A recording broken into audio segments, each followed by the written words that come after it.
What's going on, Maximal Beings? It's Doc Mock here with MaximalBeing.com. And this week we're going to take down offender number one, sugar. Yeah, that's right, sugar. It's the root cause of the obesity epidemic, and it's present in almost all of our American diet. So listen onward to today's Journal Club. Do us a favor, hit the like button, subscribe down below, and head on over to our website if you get a sec to check out the full article at maximalbeing.com/learn. So sugar is comprised of sucrose, is the technical terminology, and sucrose is largely broken down by your body into two simple carbs called fructose and glucose. Glucose is essentially an easy source of energy, as is fructose, and it takes little effort for our body to convert sucrose into these two components. As a result, your body has to have regulatory mechanisms in place to get your glucose and fructose levels higher or lower, and this is in the pancreas. And the pancreas is an organ, kind of looks like a fish, and it sits closer actually to your back than your front. The pancreas makes two different hormones. One is called insulin, and insulin's main job is to bring down glucose. On the other side is glucagon, and glucagon lifts up glucose in times where you're hypoglycemic or where your glucose is low. What happens is there are certain people that just can't make insulin at all, and those people are called type 1 diabetics. Type 1 diabetics require insulin to survive. And then on the other side, there are people that have had chronically high levels of sugar or high levels of glucose, and so their pancreases over time have become very tired. When you have a tired pancreas, well, your body's response just gets overwhelmed with dealing with insulin, and so it's kind of like having multiple different keys to a door which the lock doesn't fit any of those keys. You can put as many of those keys in there as you want, but you're never gonna get through the door. And this is termed insulin resistance. So essentially you're making lots of insulin, but your body just doesn't know how to respond to it because over time it's just gotten tired of the signal. So how do we reverse this process? Well, there are multiple ways to do this. Number one is to look for sugar. Sugar hides in a lot of places in the American diet. If you're eating anything that's processed, meaning comes from a package or a box or a bottle, you may want to look on the back at the sugar content and actually keep track of this.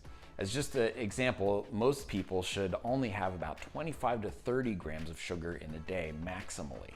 And you can get sugar from healthier sources like fruits.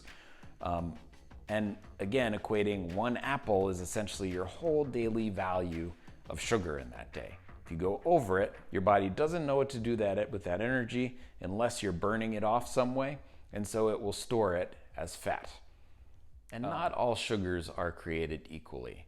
So there are certain sugars that will spike your insulin dramatically. Those are termed high glycemic sugars.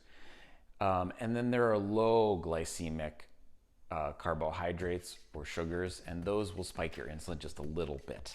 And those are the ones that you want to focus on. And primarily these are found in vegetables. Vegetables will not have a huge insulin impact unless there's something like a white potato or a more starchy type vegetable. And there are gradations of this. So you want to look actually at the glycemic index of your food and stay towards low glycemic foods, so essentially vegetables, and away from high glycemic foods, which include things like bread and pasta and rice, all these things that are made out of white flour. They tend to contain a lot of sugar along with it as well. The next thing that I wanted to discuss to mitigate your sugar levels would be to decrease your carbohydrate intake, and this allows your body biochemically to switch into a different pathway called ketosis. You're hardwired to have both of these pathways where you use sugar or glucose, and then you also can use fats. And fats in the liver, in their long form in your diet, are converted in the liver into ketones, and ketones can be served as a fuel, both to fuel your exercise as well as your brain function. So you have both of these pathways. In order to get down to a proper level where you will be utilizing these ketones, you need to decrease your carbohydrate intake to around 20 to 50 grams. And you really should be tracking this, otherwise you're probably not in ketosis. As a side note, there's dirty keto, which people start to eat all this garbage while they're eating ketosis.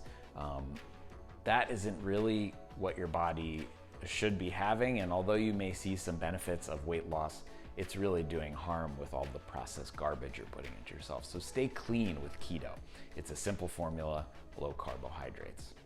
Intermittent fasting also helps with insulin resistance, not only by getting your body into ketosis, as we just talked about. You will get into ketosis in about 8 to 12 hours of fasting, but it also will assist with insulin resistance, both on a cellular level through autophagy, where you're recycling cellular components and breaking them down and then utilizing them for new cell growth, but also signaling of insulin as well. And there is clinical trial data to actually support the fact that this helps.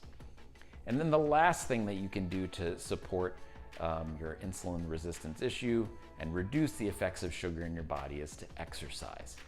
Moderate intensity walking is really great. That just means walking around for about 30 minutes a day, enough to get your heart rate up. And I recommend doing this about 3 to 5 times every week. And then the other way to do it is with high intensity interval training. High intensity interval training gets your heart rate up, and so you're burning a lot more calorie. And so when your body says we have a lot of glucose in here, it will have something to do with that glucose rather than storing it as fat. Well, I hope today that you've enjoyed this journal club reviewing the effects of sugar and insulin resistance in your body. Do us a favor and head on over to maximalbeing.com/learn and read the full article if you want to learn more. And stay tuned for more information from our journal club. And so until next time, Maximal Beings, this is Doc Mock, and I'm here on your pathway to optimizing your wellness.